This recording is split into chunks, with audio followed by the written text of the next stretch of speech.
In today's lesson, we're going to be learning about trees. Today we're at a local park. This tree behind me is an oak tree, specifically a turkey oak. You can tell by the very rough bark, and also the leaves are pretty distinctive, and also they drop acorns in the late summer to fall. So I'm going to take you around the park and show you the most common trees.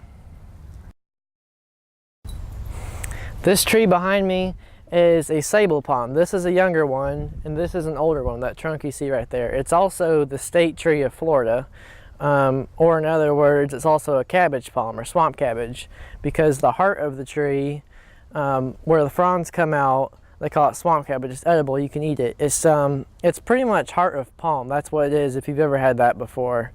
And also, the trunk of it, the logs are really buoyant, and they last a long time in the water, since the trees are made to grow in or around the water. And so they used to make docks out of the trunks, and they lasted a lot longer than hardwoods.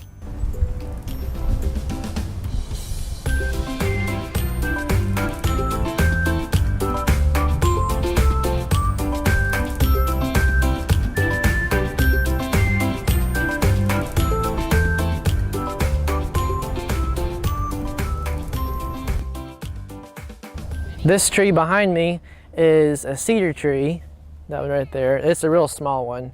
You can tell by the brown bark that shreds real easy, and the leaves, they're kind of like leaves right here. One good use for this tree is that the bark is usually pretty dry and it shreds off real easy, just with like a knife or something, the back end of a knife, and it's real good fire starter. I'm sure the Indians would use that.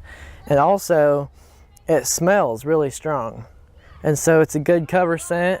Like Indians would have rubbed it over their clothes or whatever, so the deer couldn't smell them as much, or whatever they're hunting. And also mosquitoes, if you notice, you'll never see a mosquito inside of a cedar tree. They don't like that scent. I don't know what it is about it, they just don't like it.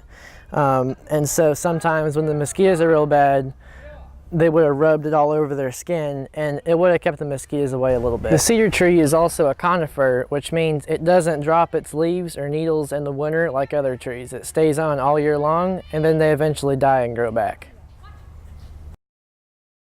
This is a pine tree behind me. It's a longleaf pine, to be specific. There are 5 different subspecies of the pine tree that are native here in Florida. If you notice, it's got real scaly bark you can just peel off, and that's for during wildfires. It'll just burn the outside layer, and then the inside of the tree will be okay. So it's real fire resistant. And again, it's a conifer, so it doesn't drop its needles. They just die and fall off, and they grow new ones. You probably know that they drop pine cones. That's where their seeds are. It's inside the pine cone, and it's got like little thorns, so it's real hard to get the pine nuts.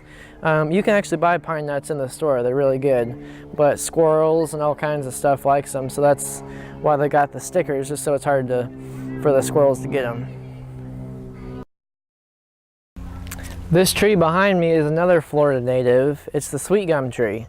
You can tell by the tighter bark, the real short tight bark, and their leaves. This isn't a very good example, but it looks a little bit like a maple leaf. There is no maples in Florida, but it kind of looks like it.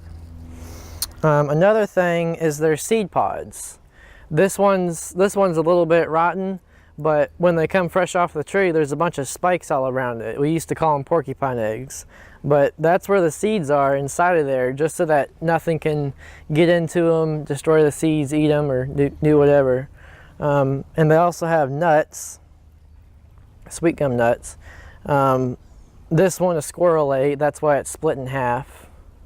And but the sweet gum tree, it is a native Florida tree, and it's a good food source for deer, turkeys, squirrels.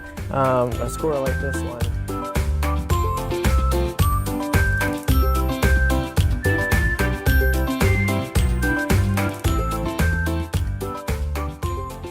This is a live oak tree. You notice how the bark is different than all the other oak trees?